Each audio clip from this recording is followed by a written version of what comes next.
Buenos días, mis queridos hermanos y hermanas, que el Señor me los bendiga, que el Señor los llene con su Espíritu Santo. Este día lunes ya es 11 de enero y la iglesia nos propone empezar a estudiar la carta a los hebreos. El día de ayer ya se inauguró lo que se llama dentro de la iglesia el tiempo ordinario, que nos va a conducir desde el día de ayer hasta el miércoles de ceniza. Ya entonces después pues entramos en lo que es la cuaresma. Y el tiempo ordinario ahorita nos va a presentar la carta a los hebreos. La iglesia quiere que conozcamos y que nos introduzcamos dentro de la enseñanza de esta preciosa carta.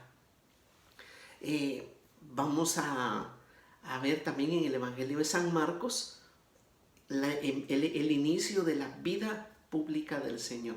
Le pido al Señor que nos abra nuestro entendimiento, nuestro corazón, que derrame su Espíritu Santo sobre esta palabra, para que la podamos entender, para que la hagamos vida, para que confrontemos nuestra vida conforme a la Escritura, conforme a la enseñanza que el Señor Jesús y la Iglesia nos propone en el día a día.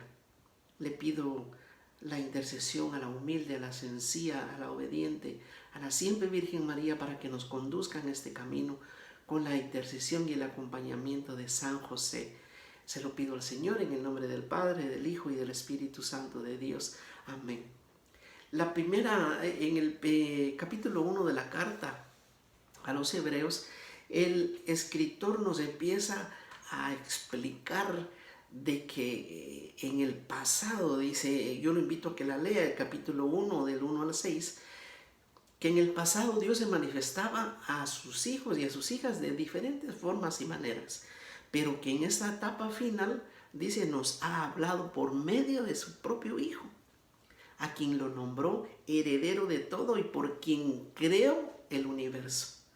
Y luego hace una declaración bien especial, que es la que tenemos que hacer vida nosotros y la que le pido al Señor que nos abra el entendimiento para comprenderla. Porque dice, Él es reflejo de su gloria, la imagen misma de lo que Dios es. Y mantiene el universo con su palabra poderosa. Y luego dice y añade, Él es el que purificó al mundo de sus pecados y tomó asiento en el cielo a la derecha del trono de Dios. Termina el pasaje diciendo que todos los ángeles de Dios lo adoren, haciéndolo, por supuesto, superior a cualquier espíritu celestial y a cualquier ángel en el cielo. Y esta es palabra de Dios. Fíjese que el escritor de la carta a los hebreos nos dice, empieza a explicar que antes el Señor se manifestaba, como sabemos nosotros en el Antiguo Testamento, pues por sueños, por visiones, por señales, por profetas. Pero dice el escritor, ahora, en estos últimos tiempos, el mismo Dios se revela a través de sus hijos, a través de su propio Hijo, para revelarnos la verdad a nosotros, sus hijos e hijas de Dios. Y dice que antes pues como que era una revelación parcial, ahora es una revelación total y divina. Con la venida de Jesús, por supuesto, lo cambia todo. Por eso se parte la historia en el Antiguo Testamento y en el Nuevo Testamento, que es la buena noticia, la buena nueva, que tenemos que conocer nosotros, conocerla para hacerla vida, conocerla para compartirla con el quien no la conoce, conocerla para gozarnos de los beneficios que están implícitos, porque es la salvación nuestra, mi querido hermano y hermana. Y de esta nueva buena nueva, vamos a decir, esta buena noticia, refleja una identidad y hace una distinción al mismo tiempo, la identidad de Dios, del Hijo de Dios, Jesucristo, y la distinción. Esta nueva etapa, como les repito, dice, inaugurada por el mismo Hijo de Dios, para purificar al mundo de sus pecados. La validez del sacrificio en la cruz del Hijo de Dios. La validez que tiene en nuestra iglesia el arrepentirnos, por supuesto, y el confesar de nuestros pecados, para ser absueltos en el nombre del Señor, para ser liberados de ese pesar. Y en el Evangelio de San Marcos, en el capítulo 1, comienza la proclamación, el camino de su misión para la que Jesús ha sido llamado, y dice: cuando arrestaron a Juan, Jesús se dirigió a Galilea a proclamar la buena noticia de Dios. Y decía: se ha cumplido el tiempo y está cerca el reino de Dios. Arrepiéntanse y crean en la buena noticia. Caminando junto al lago de Galilea, vio a Simón y a su hermano Andrés que echaban las redes al lago, pues eran pescadores. Jesús les dijo: vengan conmigo y los haré pescadores de hombres. Inmediatamente dejaron las redes y le siguieron. Un trecho más adelante vio a Santiago de Zebedeo y a su hermano Juan, que arreglaban las redes en la barca.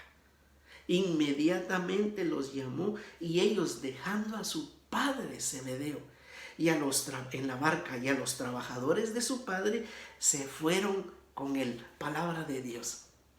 Miren, mi querido hermano, el llamado del Señor Jesús es impresionante. Es una invitación que no se puede rechazar.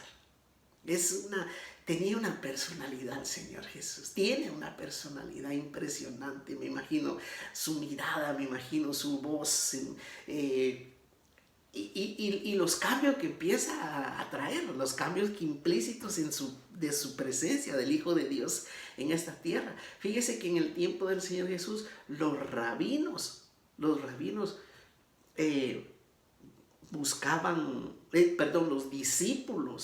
los discípulos buscaban maestro, buscaban rabino.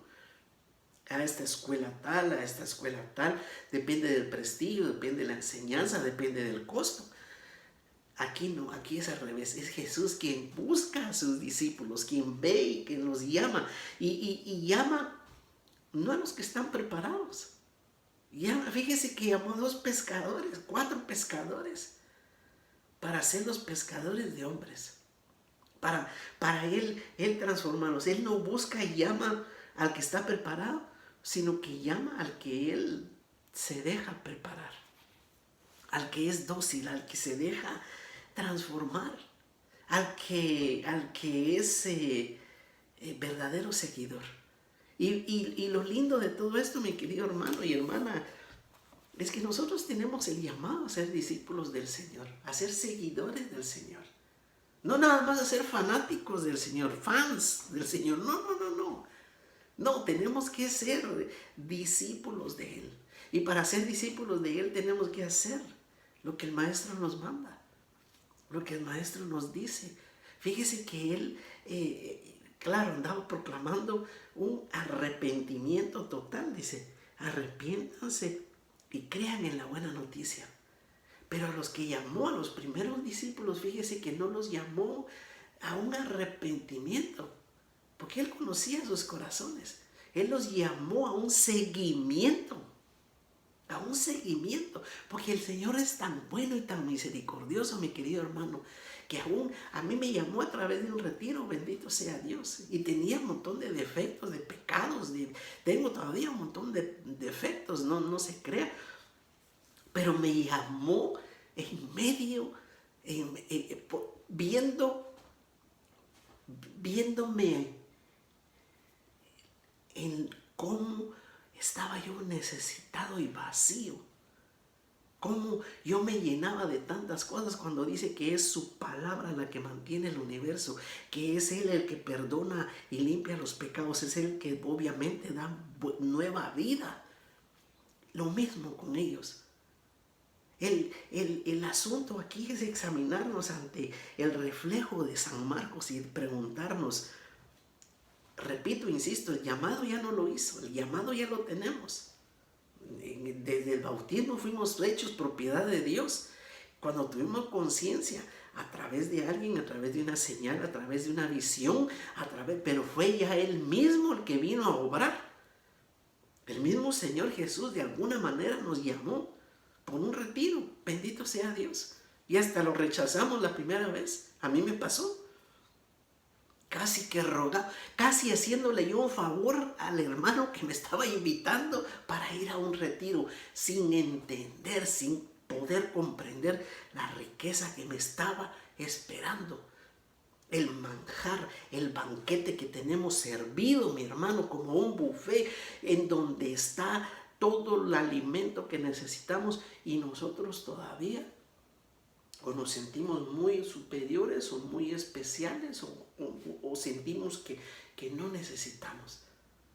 ¿Cómo estamos siguiendo al Señor? Verdaderamente hay algo de qué arrepentirse.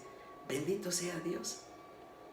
Se nos ha sido dado el sacramento de la reconciliación. Bendito sea Dios.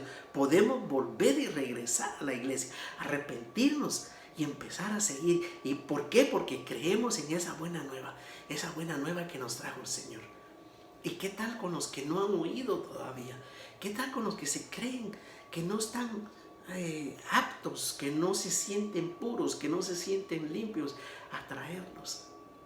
Y no tanto juzgarlos y decirles arrepiéntate, cambia de vida, sino decirle, mira, yo tengo aquí, yo conozco la verdadera vida, el mismísimo Hijo de Dios, el que transforma el universo, el que limpia de pecado, el que da una nueva vida.